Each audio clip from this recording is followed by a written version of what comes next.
Our first guest speaker is Tom McDaniel. He became president of American Fidelity Foundation on September 1st, 2011, after serving as president and chancellor of Oklahoma City University from July 1st, 2001 to August 31st, 2011.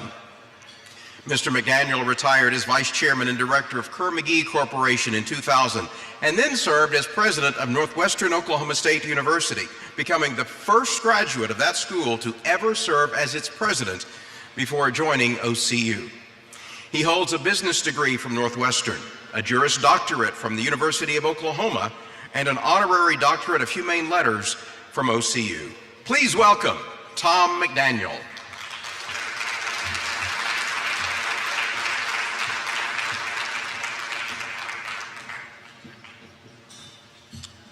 Well, wow, what a treat to be with you all. This is a lovely evening and much to be celebrated tonight. I wanted to just begin by saying I'm Tom McDaniel, chairman of the elect Randy McDaniel State Treasurer Committee. Since that seemed to be all right for the other 200 people that were here, I just thought I'd throw that in.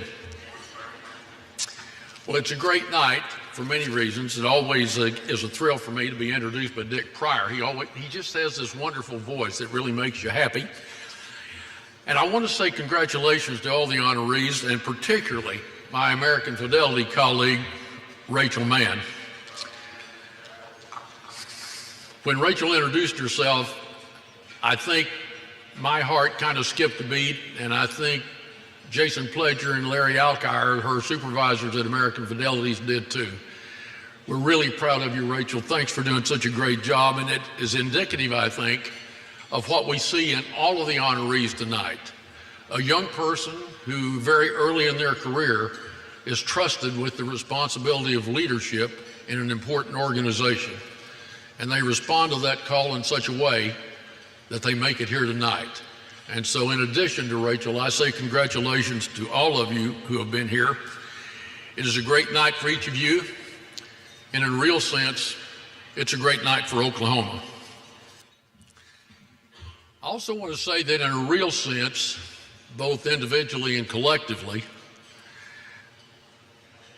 we turn a page tonight. We turn a page in your career. We turn a page in the history of our state as we consider how to sustain your success, how to move you from NextGen under 30 to now Gen over 30. So I want to share some thoughts with you tonight, as Don has asked me to do, about leadership that lasts. Leadership that lasts. They have a great tradition where I go to church. Every Easter Sunday, they close the ceremony by singing the Hallelujah Chorus. I just love the Hallelujah Chorus. We have a great choir, a pipe organ, even a few pieces of an orchestra, and it's really an uplifting day. A few years ago, my wife and I were sitting in church. It was on Easter Sunday, and there was a grandson sitting between us. And as that music filled the sanctuary, and as those hallelujahs just rang all around us, I could feel this little hand squeezing my hand.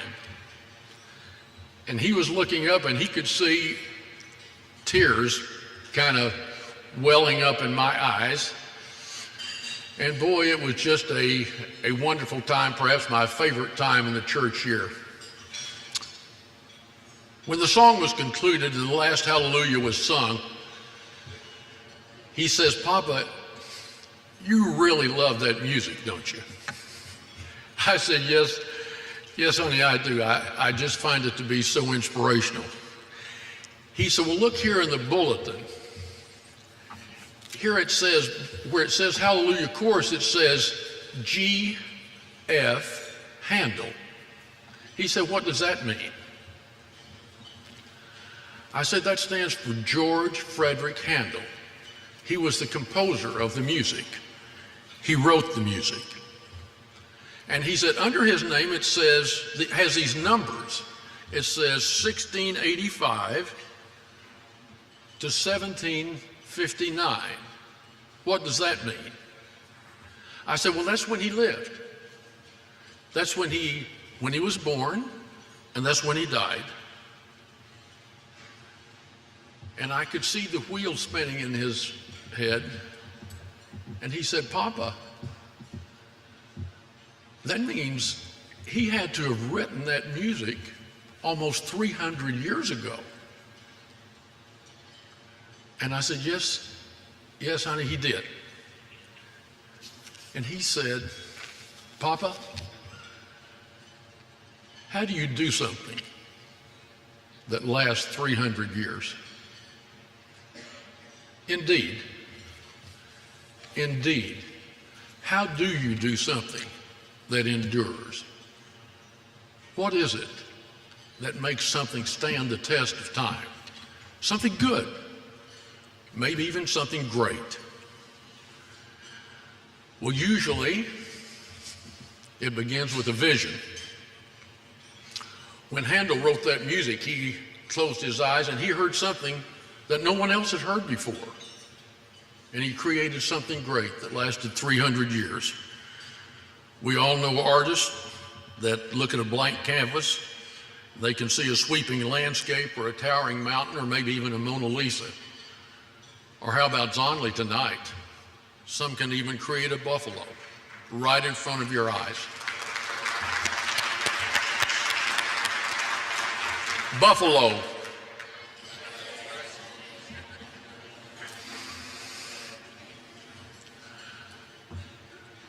Vision.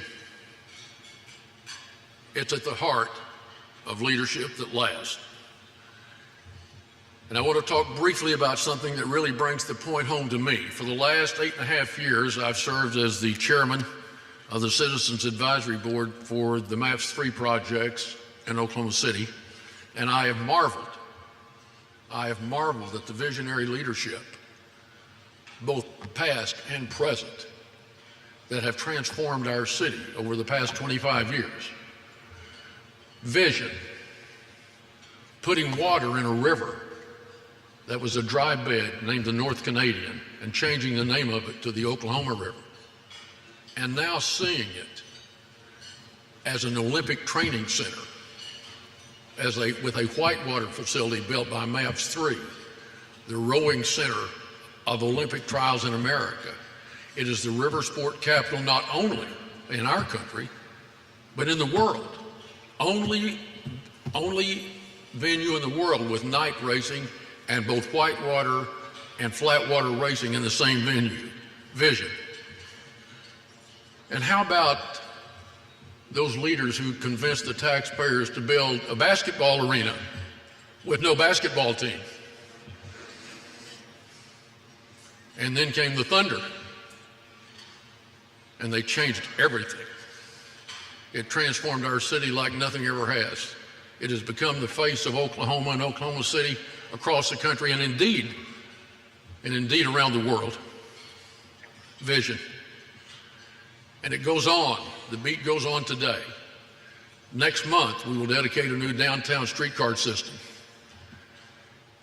Months after that, we will be building a new convention center, and I think the centerpiece of it all, we will build a new 70-acre downtown park that is on either side of I-40 that is separated by the Skydance Bridge that you saw in the video. A new downtown park, and it will be the centerpiece of our city for the next 100 years and well beyond. Vision. There are a couple of other things that have to go with vision for those of you who think about leading our state in the days ahead, and that is there has to be some action involved in bringing that vision to life. I like to call it the power of partnerships. Leadership at its core is about serving others. It's a noble purpose, it's as old as the Bible, and it's as relevant today as it ever has been in our history.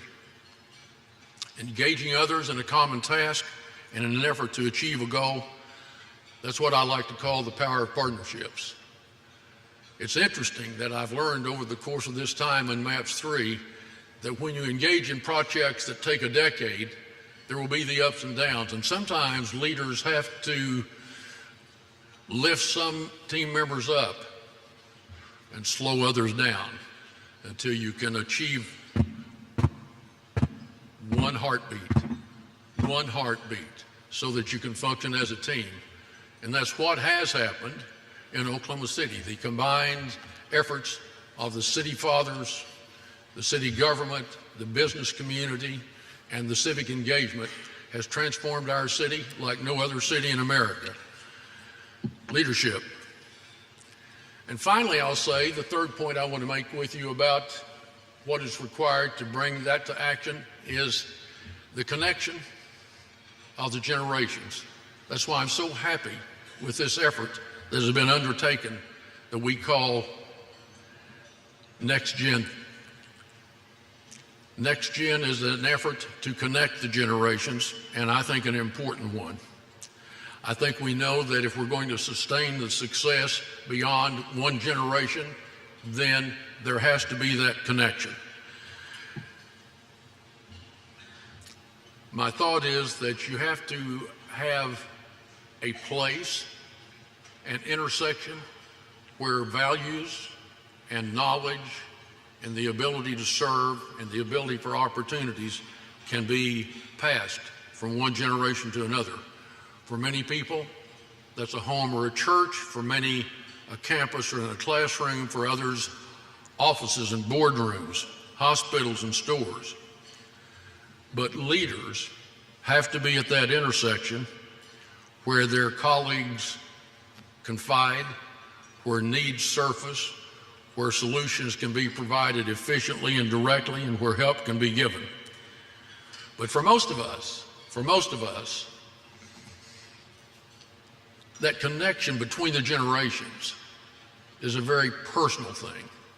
For most of us, there's that parent, that supervisor at work, that teacher, that coach, that pastor. All of us need that mentor to connect to the generation that goes before us and the generation that goes behind. So I close with this story about one such mentor.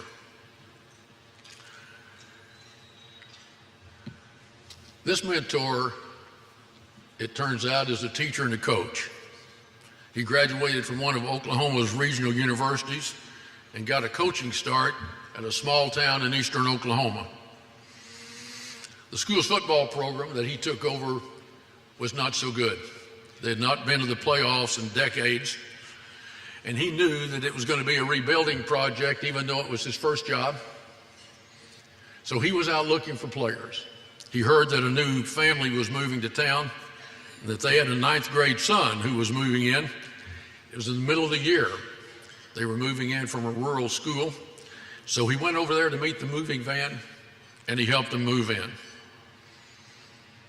He was told that the son had never played organized football and liked to play basketball, but knew nothing about football.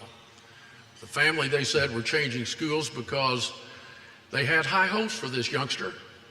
They hoped that he would be the first in their family to get a college education. And they thought that he needed to get an upgrade in the kind of math courses he was getting that were not offered where he was. When they met, the coach met a tall, skinny kid, seemingly very apprehensive, certainly lonely, very nervous about starting a new school in the middle of the year. But somehow, this boy and this coach clicked. The coach encouraged him to join the informal football workouts as a way to get acquainted. And he closed the conversation with the boy by handing him a pair of cleats. Not the white cleats with the orange and or red stripes that we see on Saturdays, but these were older black high tops. But to the boy, They seemed like magic slippers. So it turns out the boy could throw the ball. By the time he was a junior, he was the starting quarterback on the football team. And by his senior year, the coach told him that if the team had a good year, and if he had a good year, that maybe he could get him a college scholarship at one of the small schools. Well, the team did make the playoffs and went to the state quarterfinals. The boy did have a good year, and as promised, that coach helped him to get a scholarship to one of Oklahoma's regional universities. And that dream of going to college came true for him. Even though they went their separate ways, they kept in touch. The coach went on to a career where he won several state championships, advanced to bigger schools. In the process, literally helped hundreds of high school kids across our state. Ultimately, he was inducted into the Oklahoma High School Coaches Association Hall of Fame. And that skinny boy was there to see it. And the boy, well, he never became a great quarterback. He was no J.C. Watts by any measure. But he was good enough to earn that scholarship, and he was good enough to start at one of Oklahoma's regional universities, and even got to start on the basketball team. But more importantly, he got that longed-for education, and he became the first college graduate in his family.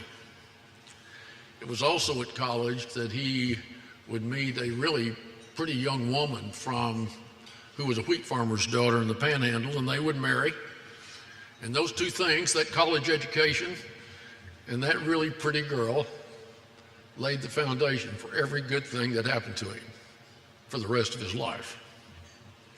40 years later, almost to the day, 40 years later, almost to the day, he returned to that regional university as its president and brought with him that pretty girl who became the first lady.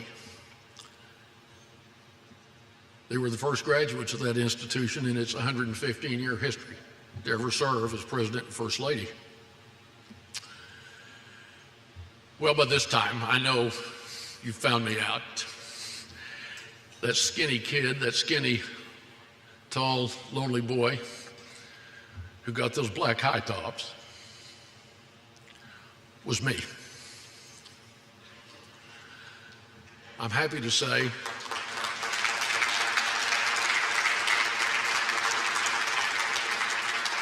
that when we went back to that university, that coach was there to see it. Made it a happy day. I share this personal story with you in hopes that what my coach did for me many years ago will underscore just this one single point. When you extend a helping hand to someone in the next generation, you give them hope. And hope inspires them to dream more, to do more, to be more. And when you do that, you change a life. I know that's true because it changed mine. So tonight I offer you this thought in parting for you to take with you. Leaders can only reach their potential when in life they help someone else to reach theirs. Next Generation, NextGen Under 30 gives you a unique opportunity to touch many lives with your life, to change many lives with your life. That is leadership that lasts. It is a legacy that will endure. Hallelujah.